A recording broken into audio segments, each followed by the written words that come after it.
Economics में क्या होता है, आपके पास टेबल मेंशन्स होते हैं, तो कभी कभी क्या होता है क्वेश्चंस जो है उन टेबल्स में से आ जाते हैं। या फिर ज्योग्राफी में आपने देखा होगा एनसीईआरटी बुक्स में बहुत सारे साइड में शॉर्ट नोट्स लिखे हुए हैं।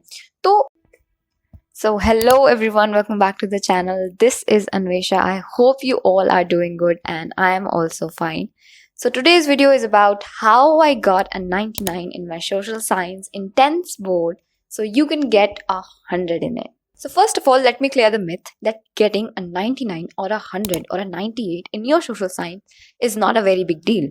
You just have to be consistent the whole year. So first of all, at the starting of the year, मैंने इतना ज़्यादा ध्यान SST पे स्पेशली नहीं दिया था और मुझे ये भी नहीं पता था कि नोट्स कितने इम्पोर्टेंस रखते हैं आपकी प्रिपरेशन में।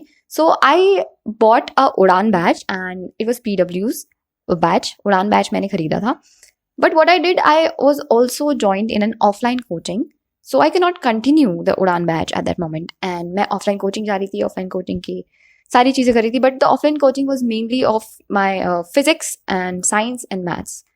I think science and maths. These were the two topics that my offline coaching was of. So I was not focusing on English, Hindi, nor my social sciences, nothing. The moment when I focused on these subjects were in like October and November. At that moment, I realized that I don't know anything perfectly according to the board level in these subjects. पढ़ तो मैंने सब कुछ लिया था, but आता मुझे कुछ भी नहीं था at the moment when there were 3 months in boards. So what I did, I just go to the Udan batch and again I started studying everything which was there.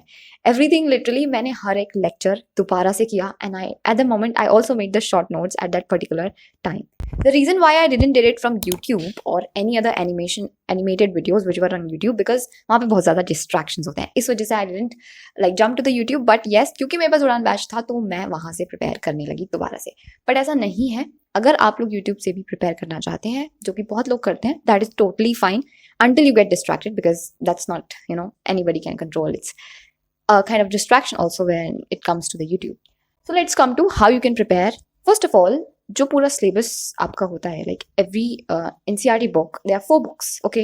You cannot cover it one day before exam, so you need short notes.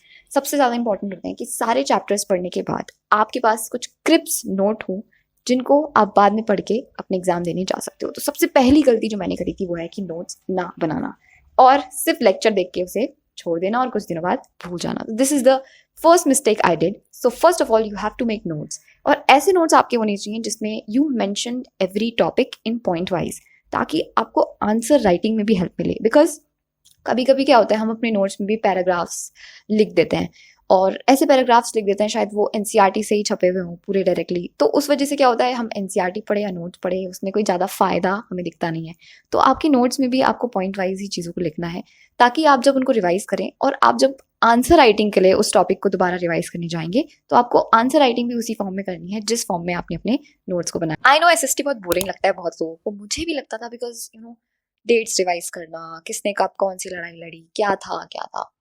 I used to revise it a lot of times. Still I used to forget it because मेरी memory, especially dates revise करने में उतनी अच्छी नहीं है. थोड़ी बहुत logical चीज़ें मुझे याद ज़्यादा रह जाती हैं as compared to कि किसने कब क्या बोला था और क्या नहीं. तो इस जगह मुझे दिक्कत आती है. और I know that बहुत सारे लोग ऐसे हैं जिनको ये प्रॉब्लम है.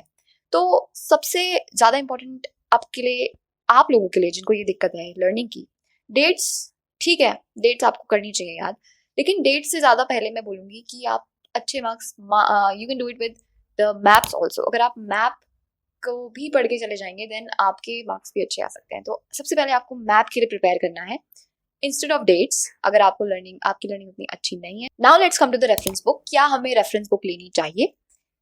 मैं अपना एक्सपीरियंस बताऊं तो मैंने कोई भी रेफरेंस बुक नहीं ली थी. मैंने बस क्या करा, लेक्चर देखा, उसके अपने खुद के नोट्स बनाए. तो मुझे रेफरेंस बुक की या फिर ऐसी कोई बुक की जहाँ पे मुझे कुछ शॉर्ट में लिखा हुआ मिल जाए जिससे मैं पढ़ के चली जाऊँ, वो उसकी मुझे नीड नहीं लगी. यस, क्वेश्चन पेपर के लिए मैंने सैम्पल पेपर्स खरीदे थे and that was of Educart. They are really good sample papers. और मैंने एडुकार्ड के ही सैम्पल पेपर खरीदे एंड उसके अलावा मैंने कुछ ज़्यादा नहीं किया था. आई थिंक क्या बोर्ड्स में राइटिंग मैटर करती है? हाँ बिल्कुल राइटिंग मैटर करती है यार. थोड़ा लॉजिकल जाते हैं. लेट्स सपोज कोई आपकी आंसर शीट देख रहा है और वो बहुत सारे SST का भी पेपर है वो, और उसमें बहुत सारे आपने पॉइंट्स लिख रखे हैं, मेंशन कर रखा है.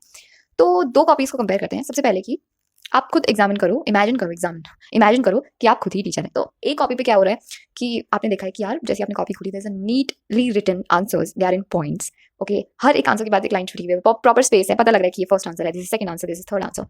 And next you see another copy and उसमें क्या है, राइटिंग भी बेकार लिखी हुई है, ना प्रॉपर लाइनिंग दी है, ना अंडरलाइन वर्ड्स है, ऐसा कुछ भी नहीं है। तो obviously there is some kind of mindset that teacher will have while checking your copy. So it's very important to have good handwriting.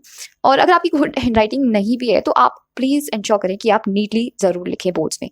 Ink फैली हुई है और प्रॉपर स्पेसिंग नहीं दिया हुआ है, इस वजह से आपके मार्क्स डिडक्ट हो सकते हैं। बिकॉज एसएसटी या फिर बोर्ड्स की मैं जनरल बात करूँ तो it's not only about how much you know, it's also about how you represent things. So it's very important कि आप प्रॉपर नीटली पेपर्स करके जाएं। और अगर आपकी राइटिंग अच्छी है तो इट्स 10 on 10 और it's pie on the cake for you guys. One more thing that I want to talk about is, अभी क्या होने लगा है दैट इकोनॉमिक्स में क्या होता है, आपको बहुत सारी टेबल्स मेंशन होती हैं आपके नोटबुक्स में। Sorry for the sound guys, this is really getting disturbing here, but you have to listen to me carefully that economics में क्या होता है, आपके पास टेबल मेंशन होती हैं। तो कभी कभी क्या होता है, क्वेश्चंस जो है उन टेबल्स में से आ जाते हैं। या फिर ज्योग्राफी में आपने देखा होगा, एनसीईआरटी बुक्स में बहुत सारे साइड में शॉर्ट नोट्स लिखे हुए हैं। तो उन नोट्स को पढ़ना भी बहुत जरूरी है, बिकॉज आप या तो उनको मेंशन कर सकते हैं अपनी नोटबुक में या फिर आपने जहाँ पे अपने नोट्स बनाए हैं। क्योंकि क्या होता है, most of the time board क्या करता है कि आपकी थ्योरी आपको कितनी आती है उससे ज़्यादा इंपॉर्टेंस वो उन टेबल्स को देता है या फिर उन शॉर्ट नोट्स को देता है जो वहाँ पे लिखे हुए हैं, जिनसे आपकी एनालिटिकल स्किल्स भी पूछा जाता है कि डिस्ट्रीब्यूशन क्या है, किसने कितने ईयर में क्या चेंजेस किए थे, ये सब इकोनॉमिक्स की बात कर रही हूँ मैं। तो वहाँ पे वो जो टेबल्स मेंशन होती है वहाँ से क्वेश्चन आ जाता है, बुक में कोई डेटा होता है वहाँ से क्वेश्चन आ जाता है। तो इस तरीके से क्या करना है, आपको उनको भी मेंशन करना है। और let's come to the one more point, this is very common in SST. होता क्या है कि लेट्स सपोज आपको एक क्वेश्चन किसी सैम्पल पेपर में पूछा हुआ है, अब वही क्वेश्चन दूसरे सैम्पल पेपर में कुछ और लैंग्वेज के टाइप में पूछा हुआ है, ठीक है। तो ऐसे क्वेश्चंस को आपको जरूर से पकड़ना, पॉइंट्स आपको वही सेम लिखना है बट किसी और तरीके से पूछा हुआ है। तो आप कभी कभी शायद कंफ्यूज हो जाते हो कि यार ये क्या क्वेश्चन है, यार ये क्या है। तो ऐसे क्वेश्चन को जरूर नोट में रखिए, बिकॉज ऐसा बहुत बार एसएसटी में होता है कि यार एक ही क्वेश्चन की लैंग्वेज चेंज कर करके बार बार उससे पूछा जाता है। It's all about revising in SST and how much you know the things and how you can express the answers in a very good manner so that it is not like more story form। वो थोड़ा NCERT से भी touch up होना चाहिए उसका और आपके भी थोड़े थॉट्स उसमें होने चाहिए। तो ये सब चीज़ें बहुत ज़्यादा होती हैं एसएसटी में।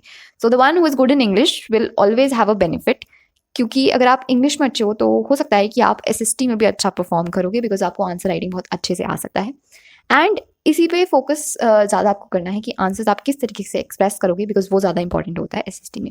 So these were the things I did and I try to give everything transparent. Okay, मैंने सब कुछ जो भी मैंने करा, जो भी मैंने देखा वो सब बता दिया। लास्ट में जाके क्या होता है, in exam hall you still have that doubt कि यार पेपर कैसा आएगा ये वो, but don't worry, it will be all good and you have to stay consistent the whole year. आपको थोड़ा थोड़ा पढ़ते रहना है, ये नहीं है कि लास्ट में जाके बिल्कुल कर रहे हैं, बिकॉज बहुत बड़ा सिलेबस है यार। आप 1-2 दिन में 3 दिन में कवर नहीं कर पाओगे, कितना भी आप ट्राई कर लो। If you want to get a 99, 98 something like that और 100, then you have to be consistent the whole year. Okay, so these were my thoughts on this and yes I will be making another videos too, because मेरे और subjects में भी बहुत अच्छे marks आए थे, तो उन पे भी मैं एक पूरा डिटेल डिस्कशन करना चाहूँगी। इस वीडियो में मैंने सब कुछ कवर नहीं करा बिकॉज वीडियो बहुत बड़ा हो जाता, इस वजह से I will be making another videos on other topics too. So for that you have to watch the videos and when I will be uploading. Okay, so yes, this is for today. This is Anvesha. See you in the next video. Bye bye.